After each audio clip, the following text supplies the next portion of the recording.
ஸ்ரீமதே ராமானுஜாய நமஹ. திருமூழிக்களம் மலைநாட்டு திவ்ய தேசங்கள்ல ஒன்று. இது கேரளால இருக்கு. இங்க பெருமாளோட திருநாமம் ஸ்ரீ சுக்திநாதன், இன்னொரு திருநாமம் திருமூழிக்களத்தான்.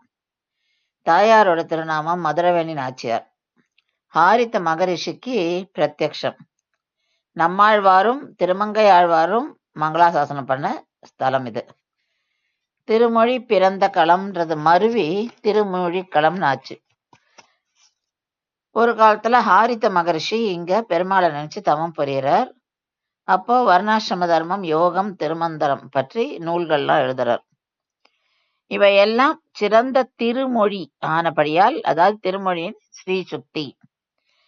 இந்த ஊருக்கு திருமொழிக்களம்ன்ற பேரும் பெருமானுக்கு ஸ்ரீ சுக்திநாதன்ற பேரும் வந்ததாம். சுக்தினா வாய்மொழி.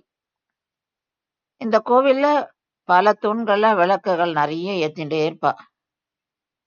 இங்க விளக்குகளை மாதிரியே ஸ்ரீ சுக்திநாதன் தன்னையும் காட்டி கொடுத்திருக்கான் அப்படின்னு சொல்றா. தன்னை அடையும் வழியையும் காட்டி கொடுத்திருக்கான். இத திருமங்கை ஆழ்வாரும் ஒரு பாசுரத்துல பாடுறார். இந்த ஊர்ல லக்ஷ்மணன் ஆரித்த மகரிஷிய பாக்குறார். பார்த்து அவர்கிட்ட பேசுறார். அப்ப ரிஷி லக்ஷ்மணன் சொல்றார், நீ மனசுல பரதனுக்கு அபச்சாரம் பட்டிருக்க, அதனால இங்கேயே தங்கு. பரதன் இங்க வரச்சே நீ பரதன் கிட்ட மன்னிப்பு கேளு அப்படின்னு சொன்னார். அதன்படியே லக்ஷ்மணனும் இங்க தங்கி பரதன்கிட்ட மன்னிப்பு கேட்டு தன்னோட பாபத்தை போக்கிக்கிறார். லக்ஷ்மணன் நீராடிய குளமே சங்க தீர்த்தம். ஏன்னா பரதன் பாஞ்சசன்யத்தின் அம்சம்ன்றதுனால.